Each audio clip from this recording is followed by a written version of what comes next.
Hi, all, I'm back today with another episode. I'm here with Claire from Edwards Trust. I'm going to hand over to you, Claire, to explain all about the charity.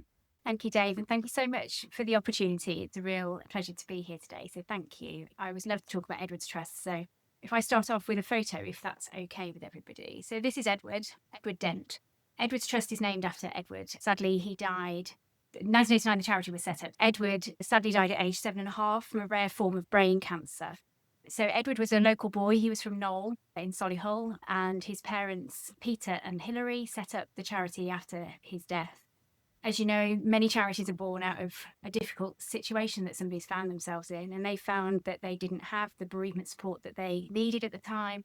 And, facing that life-changing loss of losing a child, they really wanted to make a difference. So in 1989, Edwards Trust was set up. We were actually the very first home-from-home service at the Children's Hospital. Now it's Ronald McDonald House, which I think most people would be aware of. But back then, we had a small building on the side of the Children's Hospital, and we had accommodation for people whose children were facing life-threatening illnesses in the Children's Hospital. So back then, we'd have support for them at Edward House. We had a lovely thing called 4 o'clock cake. Everybody knew they'd come back from the hospital at 4 o'clock every day, have a slice of cake, be able to speak to counsellors, come together with other parents who were facing the same situation. There was a room for siblings, play computer games and all sorts. So it was a really beautiful place where we started. The contract then went to Ronald McDonald House, and they do things on a much grander scale now, but we're really proud of our origins there. From there, we moved into a bereavement service. So we offer bereavement counselling, is our very basic way of saying what we do, but actually what we do is quite special because we offer unlimited support. So if you come to us, what we say is we're here for as long as you need us. Grief doesn't fit within a certain amount of sessions. Sometimes you need a long time to work through what is happening for you. We also believe in a holistic approach to grief, so we offer wellbeing services. So what often isn't thought about is that when you have life-changing grief, you have physical manifestations as well as mental and emotional. So we have wellbeing therapists, so we can offer meditation, massage, aromatherapy. We go for walks with people, talking things through, how to manage your breathing, how to look after yourself. Often in the depths of grief, you forget to take care of yourself and you don't have the energy to do it. So we really try to not only have face-to-face counselling with qualified counsellors to be able to hold that with you and talk that through.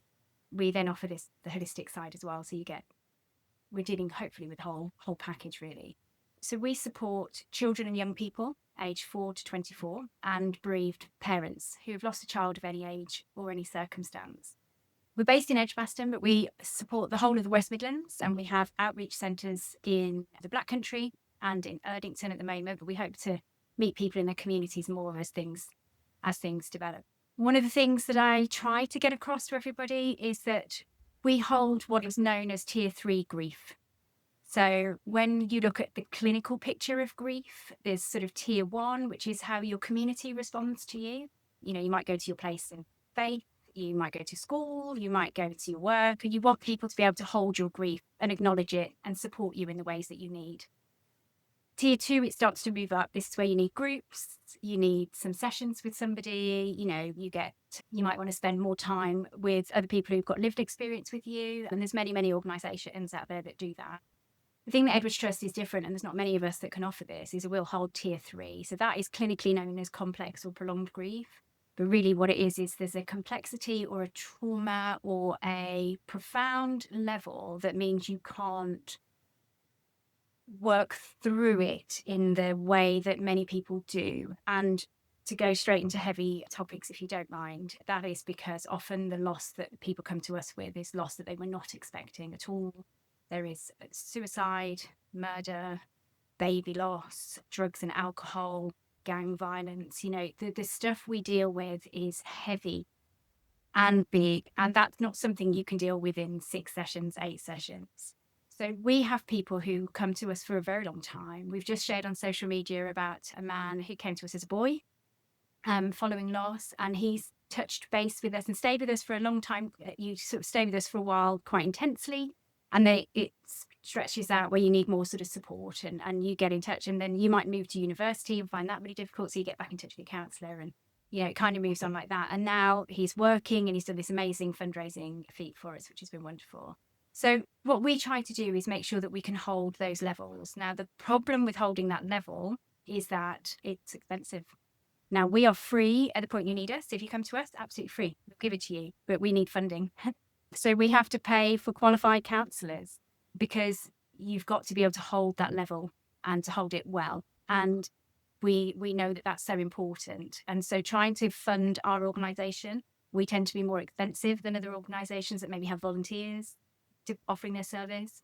And because we're local as well, we're just in the West Midlands, so we don't have the national backing of a bigger organisation. So my role is always to try and make us known so that we reach more families. You can self-refer to us. You might get referred through your doctor, through the hospital, through other organisations, or you can just come to us, pick up the phone. I'm struggling, and we will talk to you. But also then, how can we pay for it? That's my other, in any conversation, there were both things. In terms of fundraising, how much does a charity need to raise to keep everything running for the year?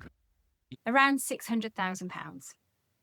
So that covers salaries for our qualified counsellors and our team of counsellors. Now, we believe in specialising, so we have children's and young people's counsellors, and then we'll have bereaved parent counsellors. So they really know how to hold that particular loss that's come in.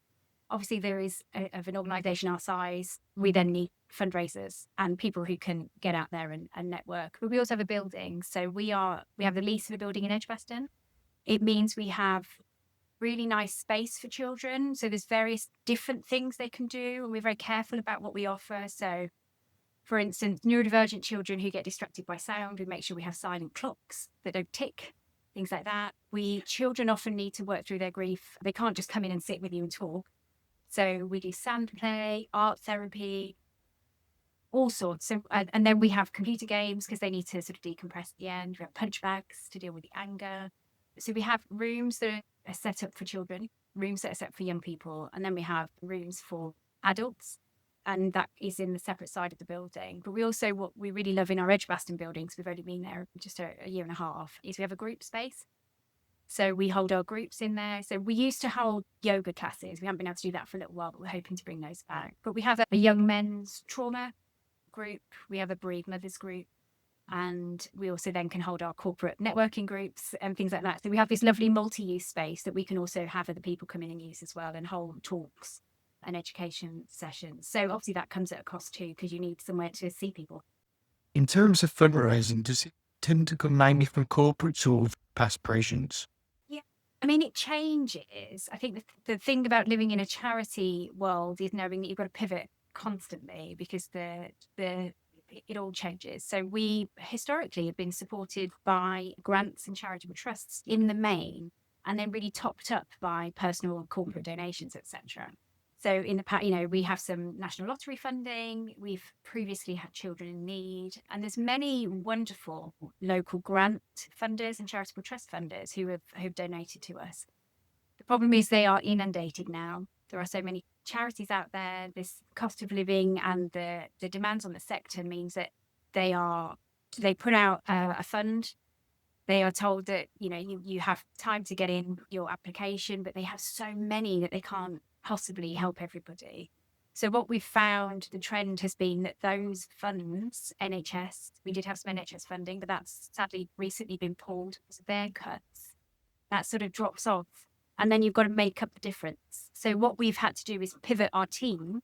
So we have still trying for all the grants and charitable trusts, obviously, but we work now really, really closely and trying to really develop our relationships with corporates. So like you and the wonderful Snowdon climb that you did with other corporates, those relationships are so important to us, because corporates have the capacity to raise a huge amount of money.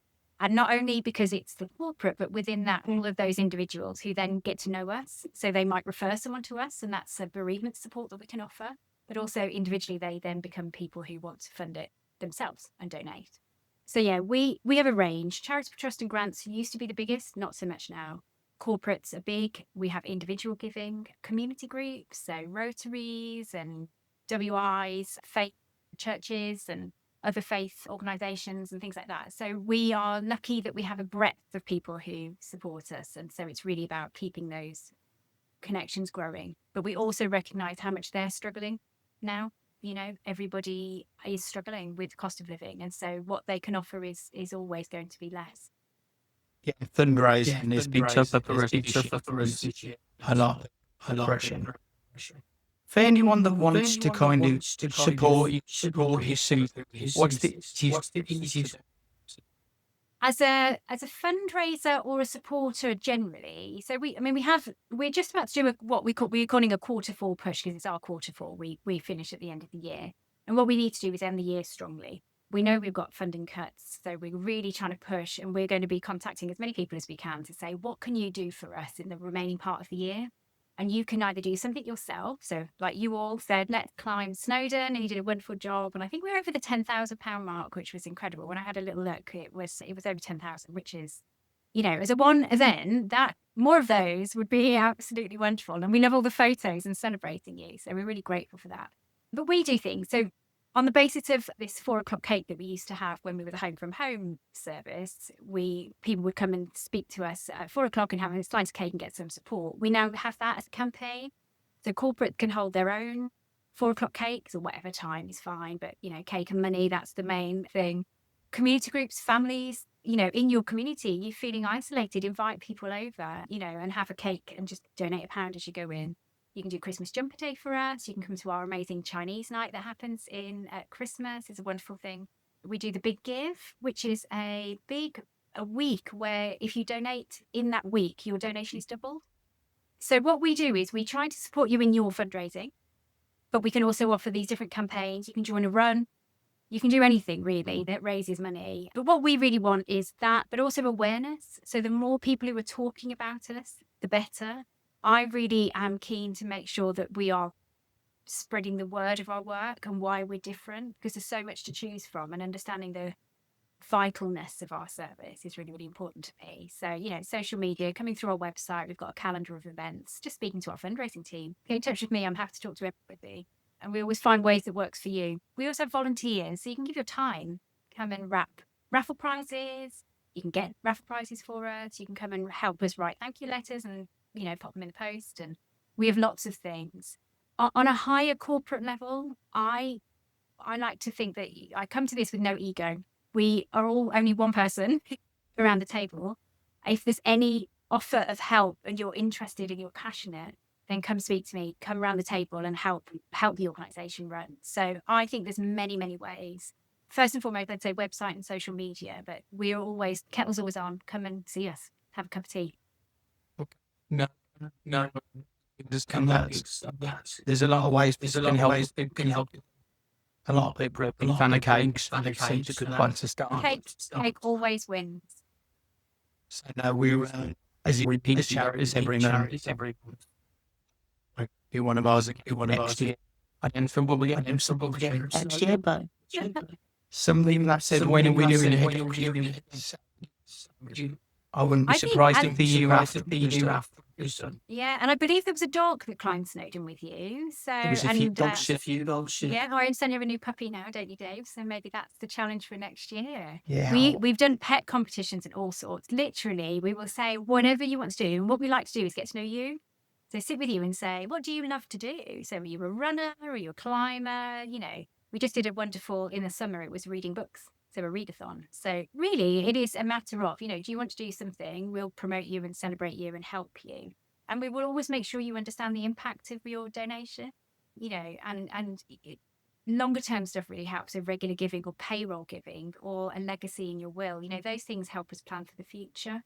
Part of what we're asking for in this quarter is what can you do for us in this quarter to help us finish in a really strong way? But also, can we commit to having your support and partnership in 2026?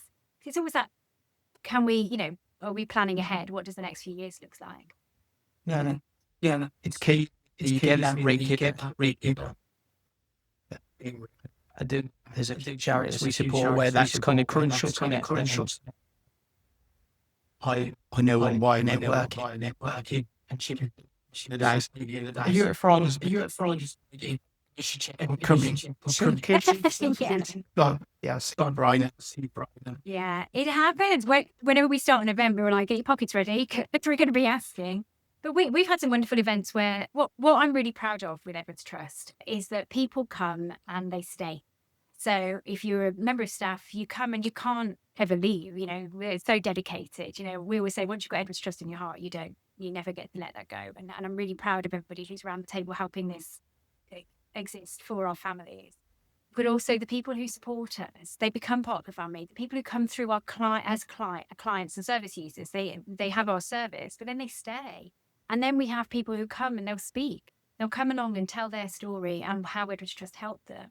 I'm working on that at the moment. I really want to create this event called In Your Words, where they can all come and tell their story, because part of it is remembrance, of course. What we want to do is remember a life, you know, a loved one and a life, and that they want that person's name said. They want their story told.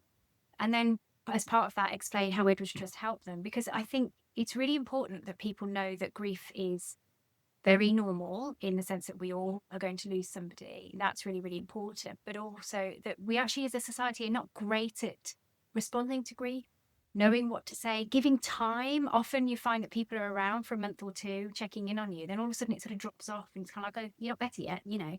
And that's just not reality. It is impacting for years. And we know there's studies out there that say bereaved parents might not feel even able to yet work through their grief 9 years on, 9 years on. So, you know, if you think about the life-changing impact of grief, our vision is that we are able to get the message out so clearly and strongly that people are never alone with their grief, that people know how to deal with it, that they will be responded to appropriately, that still 5 years on, 10 years on, you want to hear your child's name. You want to hear them talked about. So as much as we offer the support and the counselling in the moment, we also try to offer a relationship moving forward and a chance to keep remembering. So come back and remember through Christmas. We have a remembrance time event where we read out the names of the children who have died. We light a candle. We hang a star on a tree. So there's some really, really important events that you stay with us and we remember your loved one as well. And I think it is that aim that people understand that grief needs support. Being isolated in your grief is really, really very hard for people already dealing with something that is impossibly hard that most of us can't even imagine.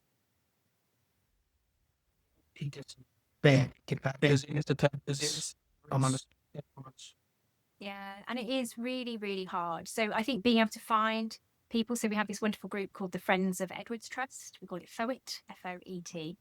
That is made up of people who would just want to support, and they're wonderful and we love them. So they're corporates who have really enjoyed, and they come back and they volunteer at events, they shake buckets, they, you know, find big teddies to raffle off, and they do wonderful, wonderful work for us. But also they're often bereaved people who've come through the service. So then they get to come together every now and then and have a cup of tea together, and then they fundraise for us and they do events for us and they talk. So if you go to I was saying earlier, you know, community groups or whatever, and you talk at a charity choir concert and somebody stands up. We have a wonderful ambassador called Richard Page. He lost his daughter Natalie, and he stands up and he talks about Natalie, and that's an opportunity for him to talk about her and have her name heard. But it is also about them really seeing the impact to a person and saying, I want to make sure that that support continues. So they are so valuable to us. So what I really like to try and make sure that we have is that just everybody around us is invested in this. And we carry on. And I do truly believe that if we all remain invested and passionate about what the offer is, that, you know, we get to carry on. It's just the financial circumstances make it kind of tricky. No, I would definitely be encouraging many people as possible to support you guys. Obviously, when we first came to meet charity, we met Lucy, and obviously in circumstances in which started really kind of touched our hearts and made us fall in love with each other. And what a privilege it is, and how lucky we are that they are willing to share their stories, because actually it's the stories that are impactful. And her, you know, she remembers her Jack through this as well. You know, it's a way of her being able to talk about him. And I'm so thankful to them, and I appreciate so much, and I'm so grateful that they're willing to share, you know, and that we get to experience these beautiful children as well. Well, I appreciate your time today. And anyone who's listening, make sure you have some cake and donate. Yes, please. That was a nice strap line. Have some cake and donate. You might find that on my poster next time. Thank you very much. Really appreciate it. Thank you.